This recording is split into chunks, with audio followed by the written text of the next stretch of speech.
এই যে পেশেন্ট বাড়ি চলে এসছে, এখন ডাবের জল খাচ্ছে। এখনো জামা কাপড় ছাড়েনি, জামা কাপড় ছাড়বে। বর ধরে ধরে ডাব খাওয়াচ্ছে।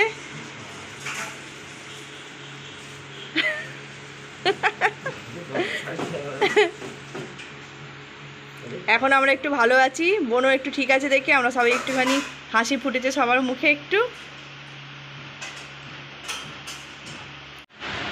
আজকে নিয়ে এসেছি বাড়িতে, দিদি তো সেরকম করতে পারছি না, তা ওঠা বসার ক্ষমতা তো এখন নেই ওর।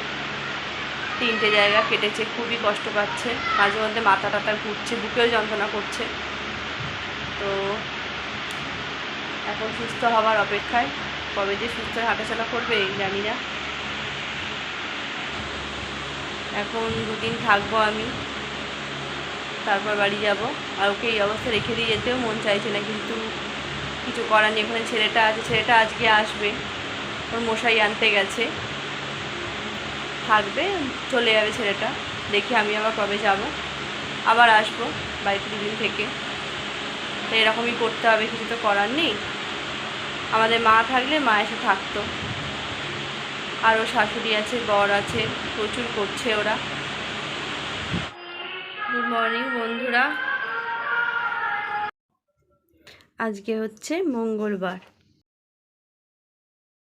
বোন বাড়িও চলে এসছে, সুস্থও রয়েছে এখন মোটামুটি। সুস্থ মানে কি, কাটার যন্ত্রণা ব্যথা তো রয়েছে, এমনি ভালো আছে। আর আমার কালকে ছেলেও এসেছে, তো এখন একটু হরলিক্স খেলো। আবার দেখি কি খাবে না খাবে, তো সেদ্ধ খেতে বলেছে ডাক্তারে, সেদ্ধর মধ্যে রয়েছে। সেদ্ধ খেলেই তো আমার বোনের মুখটা তো অন্যরকম হয়ে যাচ্ছে। আর যা গরম এখানে, বাপরে বাপ, হাওয়াটাও দিচ্ছে না।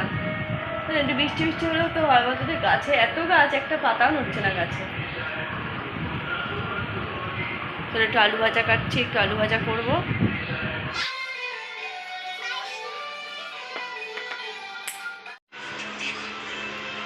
এই যে বলো একটুখানি, বন্ধ কর বন্ধ কর বন্ধ কর, ও থাক। তোর শরীর কেমন আছে? শরীর কেমন আছে? কাটা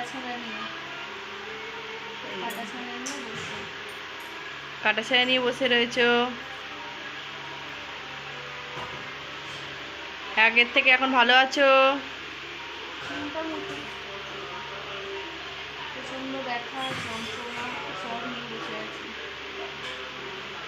বোনেদের এই উঠোনটা এলে মনটা খুব ভালো হয়ে যায়। এটা শীতলা মাতার মন্দির। এখানে ওদের গ্রাম্য পরিবেশটা এত সুন্দর, এখানে 2 ভাই মিলে খেলছে। এখানে উঠোনটা এত বড় যে বাইরে আর যাওয়ার প্রয়োজনই পড়বে না। আর উঠোনে দেখো নিচে সব বাচ্চারা রয়েছে, খেলছে। এখানে আবার জয়ী, নবনীতা আর ছোট সবাই মিলে বসে গল্পও করছে। তাই আমিও একটুখানি এলাম এখানে, কারণ বোন একটু ঘুমোচ্ছে, যাই জন্য আমি একটু ভাবলাম তাহলে কী করি, বাইরে তাহলে এদের সঙ্গে বসে একটু গল্প করি। তাই আমি দাঁড়িয়ে গল্প করছি। এখানে রক্ষাকালী মায়ের পুজো, তাই এখানে খুব ধুমধাম করেই হয় পুজোটা দেখছি। বোন ঘরে জানলাতে বসে ঠাকুর দেখছে, আর আমরা বাইরে এসেছি। আর এখানে বাজার আওয়াজ শুনেই তো আমরা চলে এসেছি সবাই মিলে ঠাকুর দেখতে।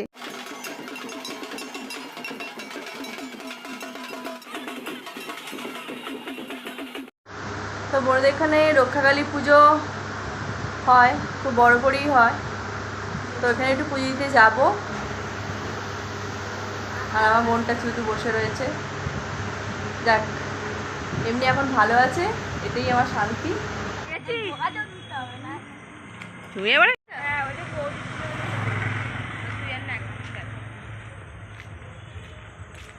এখানে তো নেটের জন্য ভিডিও ছাড়তে পারিনি।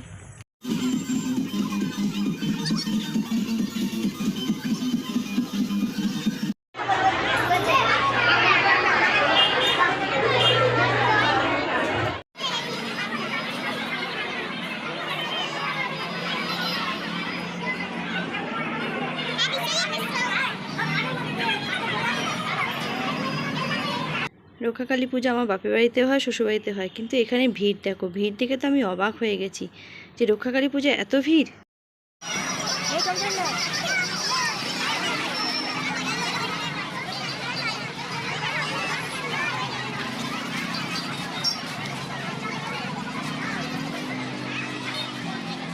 এই জয়ী ফের এদিকে।